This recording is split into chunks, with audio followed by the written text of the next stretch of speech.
This is the Untold Italy Travel Podcast, and you are listening to episode number 214.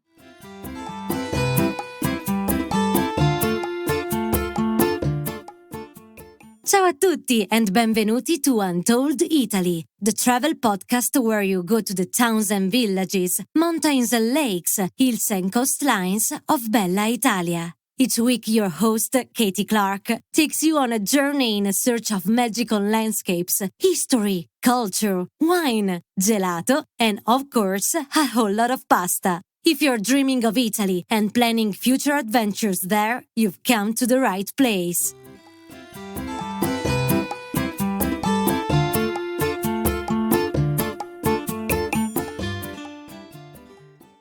Ciao, benvenuti. Hi, everyone. Are you ready to take another trip back to Rome?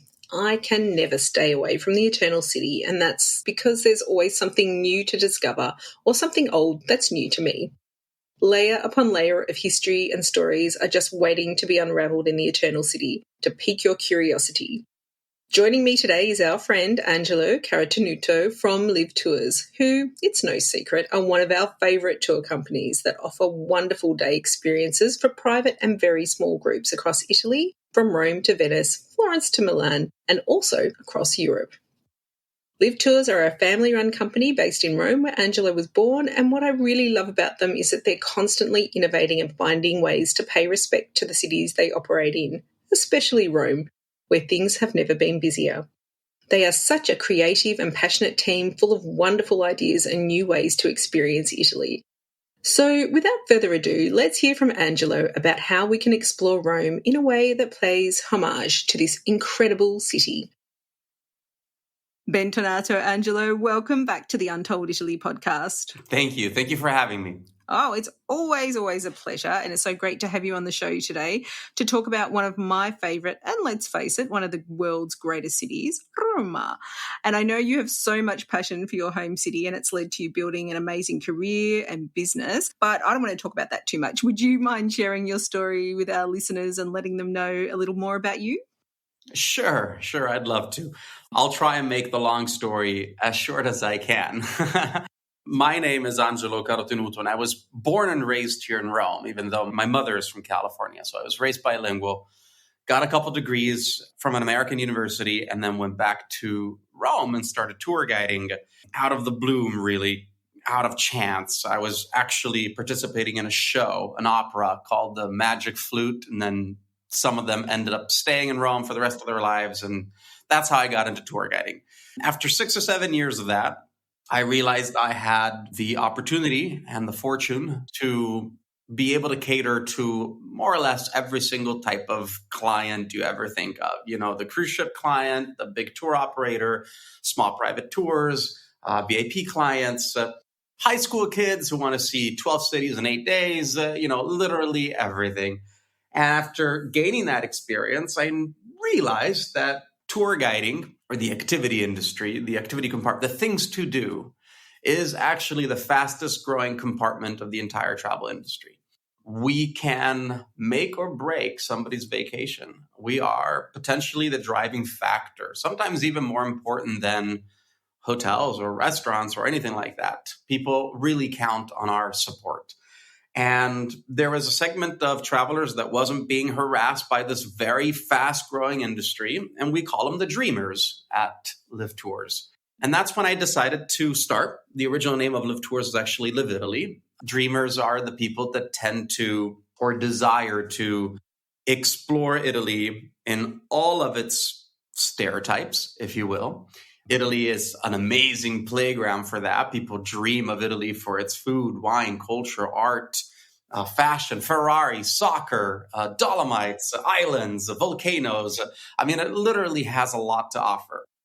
And so I created a website called liveitaly.com that was going to, in a way, serve every stereotype.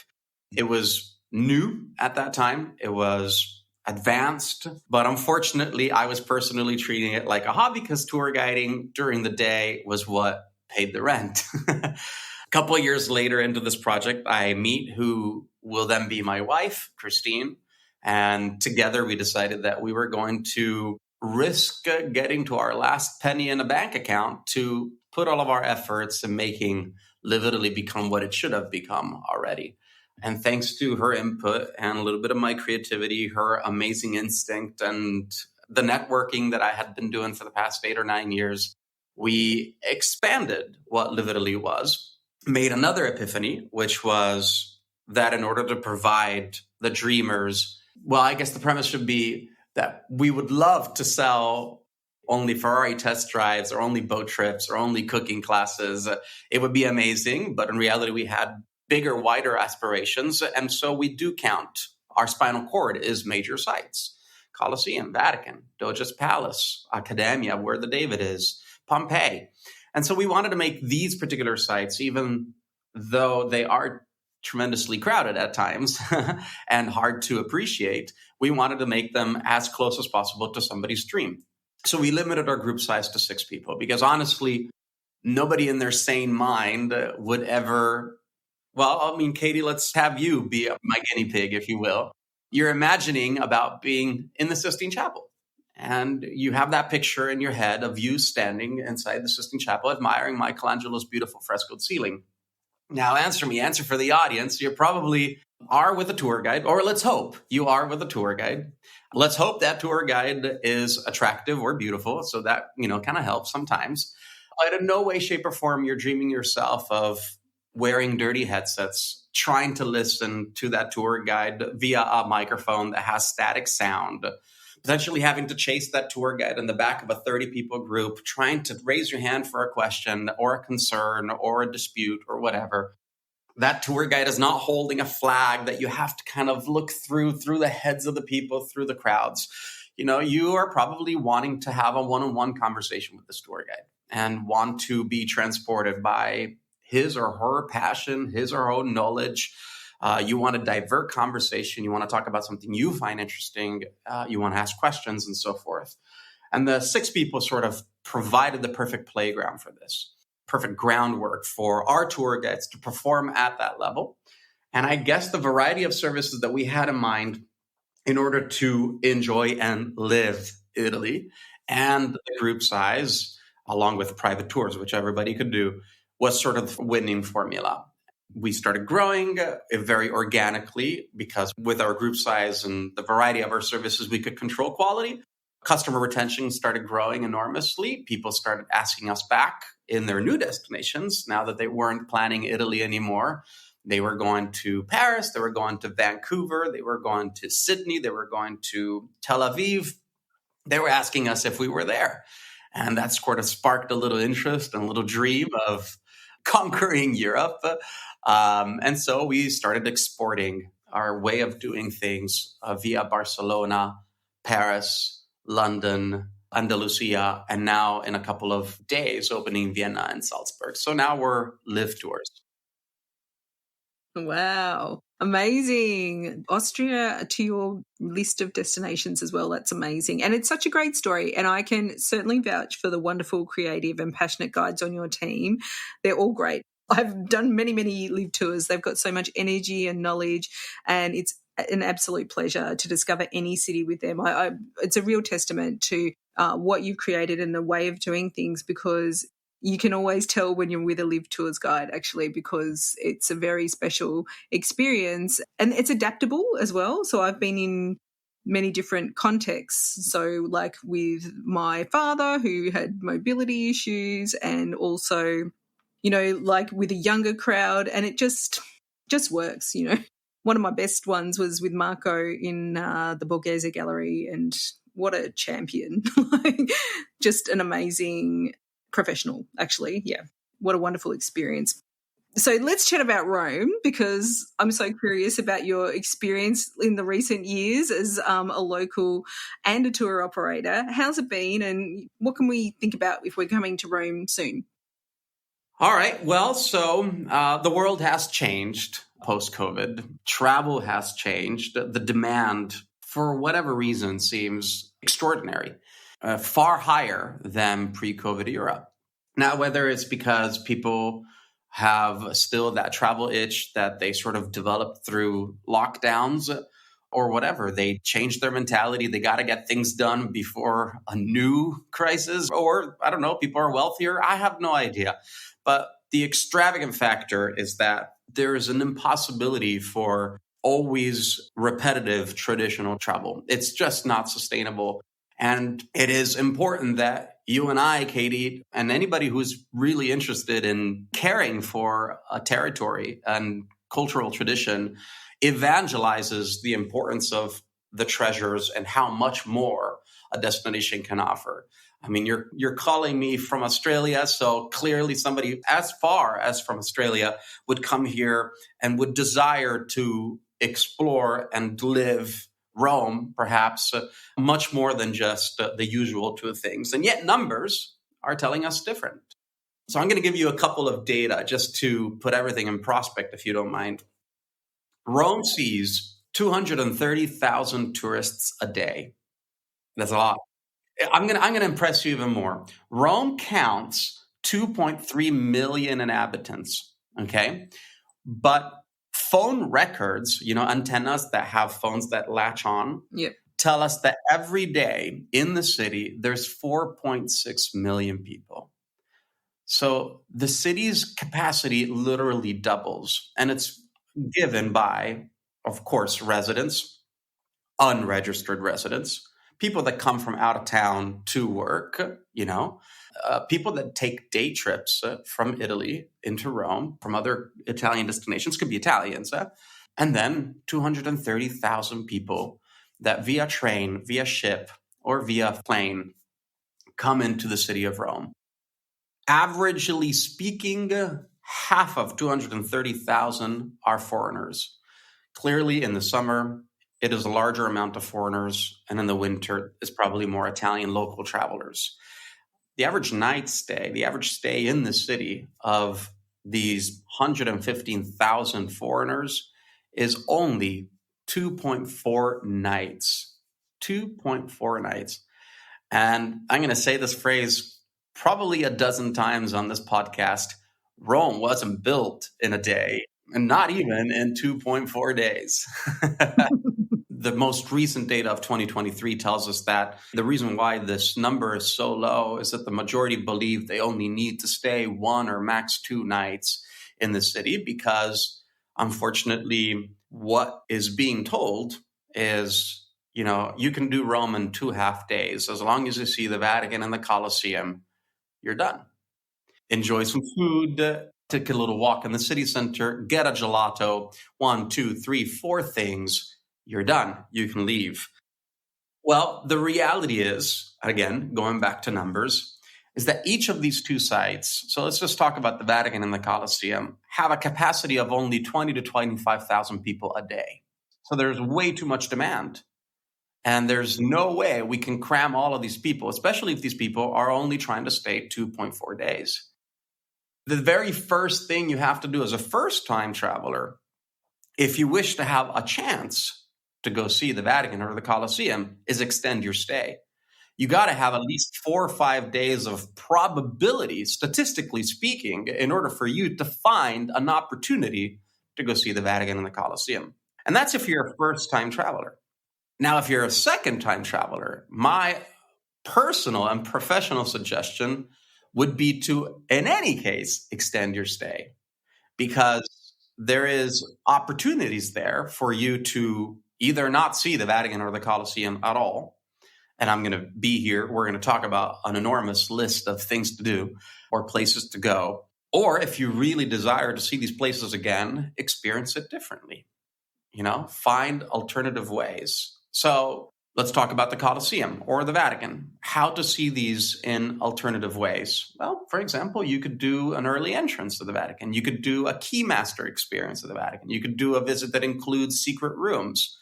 You could do an evening tour of the Vatican museums. You could not do the Vatican museums and just do St. Peter's Basilica, perhaps, because the Vatican museum's done there, been there. Some people have that thought. St. Peter's Basilica, generally speaking, is under-visited in comparison to the Vatican museums. Same goes with the Colosseum. The Colosseum just reopened, actually, the beautiful terraces at the very top, the 4th and 5th tiers, that's the way they call them, the loggias. where servants and slaves and or women were standing at the very top tiers to participate into the audience, in audiencing the games of the arena Coliseum. I would suggest night tours of the Colosseum if those become available in 2024.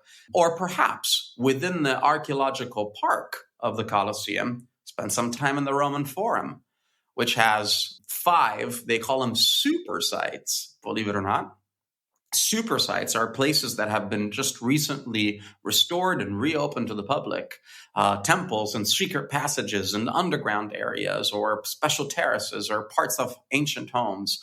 So there's an extraordinary amount of things to do, even within those 2 sites. But the whole point is to, I guess, suggest people that there is much more. So I'd love to explore that with you today. Yeah, great. I've been in Rome, I think, 2 full weeks this year, and I have been back to both sides, and there's always something new to discover there. And I've been many, many, many times. And what's really special, I think, is going into the Roman Forum, because you are just surrounded by the places where history happened. I mean, and if you go somewhere with someone that can tell a story and bring it to life, you'll be hooked forever. Like, you won't be able to think about much else. In fact, there was this thing about all men think about the Roman Empire about 20 times a day or something like that. But honestly, I do think about the Roman Empire a lot, and it's brilliant. Also, with the Vatican museums, again, sometimes I swear I'll never go back because it's so crowded. But, if you could find the right way to do it and you can go into the Raphael rooms and you have this intimate experience, it's so amazing. I'm fully on board. I think people should spend many, many, many days in Rome, because it'll open your eyes and your curiosity and you'll just keep wanting more, to be honest. Well, no, absolutely. I mean, I know people don't want to hear them. They don't want to hear us, and we work and travel. They don't want to hear us talking about slow tourism or don't come here and exploit, enjoy, become one with the territory, with the culture. And yes, perhaps a good starting way would be to find best options to do so, even in the most crowded places. But if I have to be truly evangelizing this concept, I have to tell you, try and divert from these if you feel satisfied with these 2 sites, because obviously they're must-sees. Let's be honest with you. Try and divert. Try and explore a destination with everything that it has to offer at 360 degrees. For example, I'm going to speak about LivTours, but just because I'm here speaking on behalf of LivTours, but in reality, there's dozens and dozens of options out there. But look at a company's portfolio and see how much they actually support this type of way of doing things. If a company really only concentrates on 2 or 3 sites within one city, it probably means that they found the golden egg and they're like literally putting all their chips on that. Okay, and their tour guides are probably very amazing professionals at that. But once you decide to be a little different, maybe that company can't fulfill that. And maybe you need something a little bit more reliable. Katie, you've done our golf cart tour, for example. And it's an extraordinarily successful tour. It's for everybody. It's for people with walking difficulties, youngsters, families, people that just want to relax and have fun, people that are going through jet lag. It allows you to see angles of the city you would not see. It allows you to cover ground that you would not be able to cover. It mixes off the beaten path sites with on the beaten path sites. You will see the pyramid of Cestius in Rome and the Pantheon, all in one tour. You will see the Janiculum Hill, or perhaps the Keyhole and the Aventine Hill, and Tossacoin and the Trevi Fountain. There's really no such similar experience that kind of encompasses or gives you the opportunity to do that. Now, it doesn't have to be a golf cart. It could be a Vespa sidecar tour. You want to use your legs. It could be a bike tour. Christina and myself used to do jogging tours. It could be a jogging tour, perhaps. There's so much more. Or find a way to taste your way through that local culture. There are food tours and wine and food tours that are extraordinary, that combine those local flavors to give you perspective, along with doing it in amazing sites, such as our food tour. It goes from the Jewish Quarter to the Pantheon to Largo Argentina to Piazza Navona. So you're hitting the sites while enjoying and tasting food. And let's not forget museums. So let's have a laugh. The Vatican Museum has no air conditioning. It is absolutely terrible. There's 25,000 people in there with 40 degrees Celsius outside, maybe 43, 44 inside when it's really crowded and there's sun beating on the windows. People do it, and you have to do it. You have to do it. But it's torture. A client the other day gave us a comment for our Colosseum tour and said, yeah, my gosh, Selenia was amazing. We had such an amazing tour, etc. I would have only one comment, but I guess you have no control over this. Is there a possibility of putting air conditioning at the Colosseum? Not unless we can change the wind, I guess. But well, believe it or not, other museums in the city have air conditioning. The Modern Art Museum, the Palazzo Massimo. The Palazzo Massimo is next to Termini Station. It's right in the center of the city. You go to the top floor of Palazzo Massimo, and there is actually not a reproduction, part reproduction, but part imported, reconstructed home of Livia, wife of Emperor Augustus. So, I mean, you get to be in an aristocratic home at the top floor of a museum so that you know how it actually looked like, which you really can't at the Roman Forum. You really can't, not even in Pompeii, to be completely honest. You want to know about the origins of our city, the true origins of our city. So you want to learn about the Etruscans. There's an entire museum dedicated to the Etruscans, which is Villa Giulia, also very strategically located in the city center.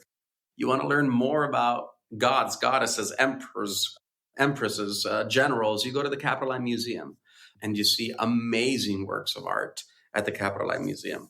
And lastly, but certainly not the least, in my opinion, the number one museum in Europe is the Borghese Gallery.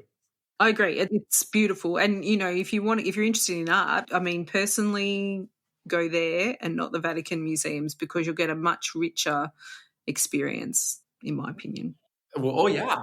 It's a tiny museum. They only allow you 2 hours inside. You don't really need more, to be completely honest with you. But there is really no art collection, such concentrated art collection of Canovas, Bernini's, Raphael's, etc. It's an incredible, and it's right in the middle of the Borghese Park, which is our central park. So you can combine beauty and art with nature and outdoor activities, or just perhaps enjoying what Romans would enjoy on their jogging trip. You don't even have to spend money to visit a museum and stuff like that. There are churches in Rome that are like open, free museums. I'll name one, San Luigi dei Francesi, next to the Senate, next to Piazza Navona, between Piazza Navona and the Pantheon. There are 2 Caravaggios inside San Luigi dei Francesi. There are churches that have Bernini's and Caravaggios inside. But then if you want to, there are catacombs. If you want to spend some money, there are catacombs. There's the baths, the ancient Roman baths of Caracalla and Diocletian. And all of this, believe it or not, LivTours offers. We are concentrating, dedicated, especially in 2024, coming up 2025, the Jubilee year, where we know we should put all of our chunk of change on Vatican Colosseum, because that's where the dough is going to be. And yet we're doing the exact opposite. We're trying to prove that there is a lot more opportunities, availabilities. There's a lot less crowds if you spread yourselves out. Perhaps it's even less hot, as there's air conditioning in other places.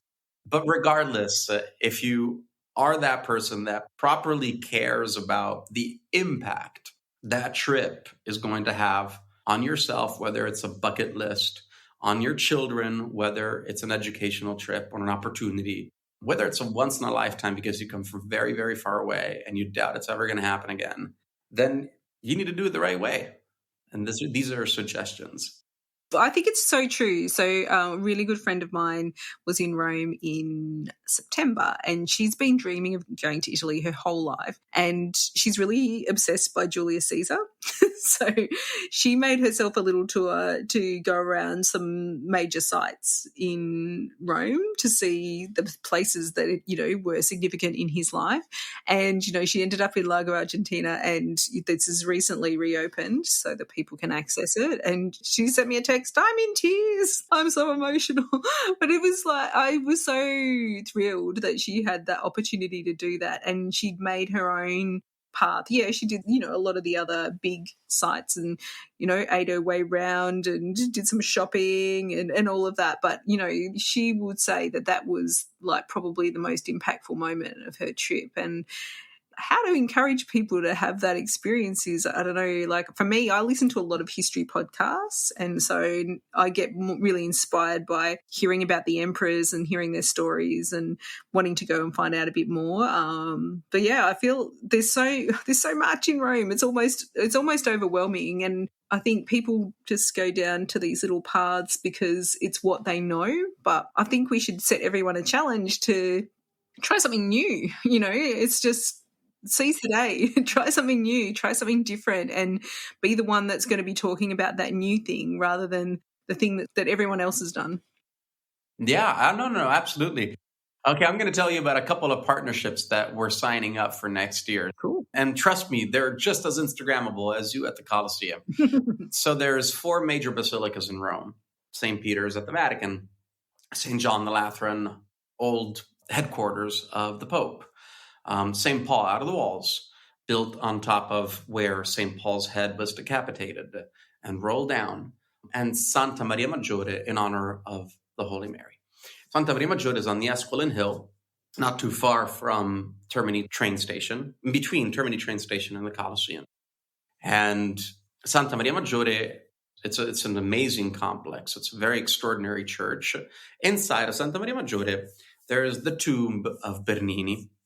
So Gian Lorenzo Bernini, one of the greatest artists, contributors to what Rome looks like today. At the front or the back of the church, at the end of the church, under the high altar, is the crib of Jesus Christ, or a piece of the crib of Jesus Christ kept in an urn. You go down under Santa Maria Maggiore, and there is an entire underground area of a domus, an ancient Roman home, that you can literally walk through and see their rooms, the spaces, their little private spa. You can see the roof tiles under this church, this basilica. You go up to the top floor. There's a beautiful balcony overlooking the square of Santa Maria Maggiore. We can access you to the balcony, and there's a gorgeous mosaic right into the loggia of this balcony. We continue on the other side of the loggia, and there is a square room with doors that are the apartments of the priests and cardinals, the clergy that lives and works for Santa Maria Maggiore. And this room is called the Papal Room. It has paintings of all the popes that are connected with Santa Maria Maggiore, papal crest at the very top, huge fireplace. On the right-hand side of this room, there is a spiral, beautiful, tiny spiral staircase, which was the private staircase that would have led the clergy from the sacristy of the church into their apartments, all the way up to the bell tower of the church so that they could ring the bell. And this spiral staircase is built by Bernini himself. It's a treasure. It's a gem that nobody gets to see. On the left-hand side of the room of the popes is a small, tiny little door that in March is going to be opening to the public only under accompanied supervision by a LivTours representative or any other company representative that signs this partnership. And you're going to get to go on a terrace on the side of the major aisle, of the center aisle of the church, where you're going to see the windows of the church that are going to be open so you can peek into the church from the side terrace. You get to the very end of that terrace, and there's a dome. The church has 2 domes on the sides of the altar. There's a small, tiny door at the dome. You get to walk inside the door, walk up this very tight, narrow staircase, go to the very top. Now you're walking on the roof of Santa Maria Maggiore, one of the 4 major basilicas of Rome, with an angle to the city, a panoramic view of the city that you would not get anywhere else, because you're in a side of the city where there is no such views, there is no such terraces, no such rooftops. You're literally behind the Colosseum. You see the river, you see St. Peter's Basilica, you see the hills, etc. So I dedicated myself maybe 2 or 3 minutes telling you about a church that is very much not visited by mainstream, that we're planning a contract of partnership for the future, for the upcoming future. And I named at least 4 or 5 things that anybody in their sane mind would want to experience just once, whether you're religiously connected to wanting to see the crib of Jesus Christ, whether you are curious to learn more about Bernini and see his staircase and his tomb, or you're just interested in rooftops and views and stuff like that. This has it all. Yeah. Or underground, with the domes, with the ancient Roman home. This literally has it all. I mean, it sounds like you could spend a good half day there. Yeah, it sounds like it. We're not. We're going to try and do it in an hour. I feel like I've been in and out and I've missed like so many of those things. But this is the challenge with Rome in a lot of ways, is you need someone to show you, because you're not going to find this in a book, right? And you're probably not going to find it in a podcast either. It's because it's just so much history and so many layers that it just takes like serious historians and archaeologists and professionals to pull out those stories and that information and package it in a way that it becomes exciting. Well, I find it exciting, but I am a massive history nerd. But for sure, absolutely, Katie. You need somebody to give you the context, to give you the academic entertainment, to entertain you, to give you the idea and the inspiration of doing these things. You need a structured company, a local company, to give you these sort of accesses, because oftentimes not only you can't think of the opportunity or the possibility, or you don't have the means of researching, but perhaps you don't even have the means to get that access on your own. So you need to rely on local resources for that. I mean, a lot of times that all of that information's in Italian as well. So unless you're, very good at Latin or Italian, you're going to struggle a bit too. And sometimes it's a matter of confidence. I mean, like I'm in Rome a lot, and I feel like I'm pretty confident going around, but I don't think I'd be confident to go up and peek behind one of those doors on my own. I feel like you really want to be respectful and, experience these beautiful places and these very special places in a way that shows that respect also. And yeah, you need to be with someone to get the most out of it for sure. Another perfect example came up to mind while you were talking about peeking and reading in Latin and, having the courage. We have this very spectacular and unique evening tour of the catacombs. People generally associate the catacombs with, having to visit them during the day, which is acceptable. Some of the catacombs can be very crowded, actually, because by nature, they're narrow spaces underground. And so, all you need to do is have a couple hundred people there trying to enter at once, and it's a mess. It's also hard to enjoy the catacombs on a tour because it's narrow hallways. You tend to always be in the back of a group, and then right behind you, there's another group explaining, etc. So we decided that in order to give people quieter, more relaxing, more intimate, with some people more spiritual experience, why not visiting these after hours? So we created this beautiful partnership with the Basilica di Sant'Agnese, the monumental complex of Sant'Agnese. Now, there's a lot of catacombs in Rome: San Callisto, San Sebastiano, Domitilla, Priscilla, etc. And these are all the mainstream catacombs. Very few people know or appreciate or understand about the catacombs of Sant'Agnese, which are on the Nomentana, not on the Appian Way, but on the Nomentana, which is another big promenade of Rome, but it's not known for its catacombs. And the reason why we chose that is because it didn't just have the catacombs. It's a huge monumental complex, very underrated, that has the catacombs, the church, which is the Basilica di Sant'Agnese. That's just outrageously gorgeous church.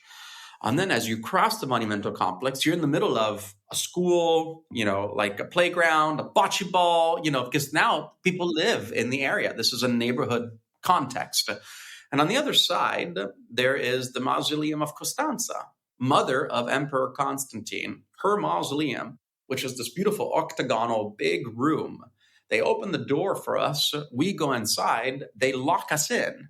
And we are here in a mausoleum, now transformed into a church dedicated to Empress Constanza or the mother of Emperor Constantine. So these experiences are, they fill your heart and soul, in a very different, fulfilling, in a very optimal way, so that when you step back on that flight after your first, second, third, fourth, fifth, 10th visit, you're not just going to have, you're not just going to open that tray table of your airplane and pull out that list of things that you had prepared months ago while you were planning your trip and start ticking on it. Done, done, done, done, because you've heard you need to do those things. You're going to look at that list and not just tick it, but have that conscious fulfillment, happiness that you should always feel after you do a trip, after you travel, after you invest all that money and all that time, all that effort in that once-in-a-lifetime opportunity. Well, I think what will probably happen is you start adding more things to the list. I know I do. I have one of these amazing experiences and I'm like, I need to know more. So how can I do that? And it's so true. Like, we have such little time here and maybe we don't have that many opportunities to explore, but we should make the most of it and do what makes our heart sing rather than what's on someone's list. And I think I used to talk about that bucket list in terms of seeing sights and things, and I think it's now even come down to experiences now when people are just trying to do a bucket list of experiences. And look, you just really have to follow your heart because you can't do everything. And you really can't do everything in Rome, but there's something for everyone. No. You can't do everything in Rome. But I guess the premise of it was do your best to extend your nights. Do as much as you can within the parameters of your travel time, your budget, your desire to visit other places within that travel time. Do me a favor, do a personal favor to Angelo. Try and extend your stay to 3, maybe 3.5 nights. If you can't, try and divert your attention from the usuals. We spoke about the Colosseum and the Vatican in this particular case. We could have usuals in every city in theory, and attempt relying on somebody that is resourceful in giving you truly unimaginable, unreachable opportunities to properly do what travel should be about, especially in a world that is becoming less and less eco-friendly. You and I shouldn't talk about this. We live off of tourism, but there is that condemning culture. So, of traveling and why are you doing it? It's not sustainable. We should stop doing this, etc. Well, then if you're doing it because we want to do it, because it's part of our life, we're not going to go back to virtual reality or Zoom calls. Nobody wants that. We want to taste, feel, touch, smell, meet. We want to be doing all these things. So do it properly and do it in the most fulfilling way you can. Yeah, because that's really what travel, well, it's what it's all about for me. And then you get a different perspective and you go back to your life at home or, maybe you keep traveling around the world, but you've got just a different way of thinking about things. And I feel like, the more that you can open your eyes to these unique experiences that really talk to you and what your interests are, then that's really should be the travel nirvana. Maybe it takes a little while to get there for everyone, but for me, that's where it's at. Yeah, absolutely. It takes a while. That's the thing. And it's hard to find that inspiration, but it's also hard to find who could be resourceful in that. Well, that's what we try and do, and that's why we love partnering with you at LivTours because, we have that similar goals and those similar values. And, in this country like Italy and a city like Rome, there's endless wonders and it simply can't be explored in a couple of days. And it's always best discovered with an expert who's passionate about the history and culture and knows how to uncover those stories to make the places come alive. So, Angelo, thank you. How can our listeners learn more about LivTours and book one of those amazing new experiences when they're next in Rome? Well, it's as easy as browse on our website, livtours.com, LivTours.com. We're also, Christine and I are lucky, very lucky, to be surrounded by an extraordinary team of great humans who are passionate, knowledgeable, resourceful. So if you don't find what you're looking for, if you have questions, if you don't know what you could be interested in, don't hesitate in using the contact form on the website or emailing info@livtours.com or picking up the phone, whatever it's best for you, texting us, WhatsApping us. We're available most hours of the day and night. They are fantastic resources for you. Yeah, amazing. Really wonderful, wonderful people. And I'm just so very much looking forward to getting back to Rome, and hopefully I can try. I really want to go see that Santa Maria Maggiore. I think that would be amazing. Grazie, Angelo. Thank you for joining us on Untold Italy. Well, thank you, Katie. Thank you, everybody on Untold Italy. Have a great rest of your day. Listeners, having explored Rome and its wonders on many occasions with LivTours, it's so exciting to hear all about their new ideas and creative ways to experience the Eternal City from different angles. Whether you're fascinated by the lasagna-like layers of history within a church like Santa Maria Maggiore, or you think you would enjoy seeing the city from a Vespa sidecar Roman holiday style, or perhaps you would like to view Rome's highlights and secrets with a drink in hand on a golf cart aperitivo tour, you know you're in good hands with the wonderful team of passionate storytelling guides at LivTours. You can find a link to LivTours and all the details of the unique and very special new tours and experiences Angelo mentioned in the show notes for this episode at untolditaly.com/214 for episode 214. Grazie. Thank you to all our wonderful listeners for your ongoing support of Untold Italy. I hope you enjoyed today's show. If you did, we would love it if you shared it with your Italy-loving friends and family. Grazie to all of those who have already done this. It is so appreciated. That's all for today. Next week, we're taking another magical trip to Italy via the sound waves, but until then, it's ciao for now. The Untold Italy podcast is an independent production. Podcast editing, audio production, and website development by Mark Hatter, production assistance and content writing by the other Katie Clark. Yes, there are two of us. For more information about Untold Italy, please visit untolditaly.com.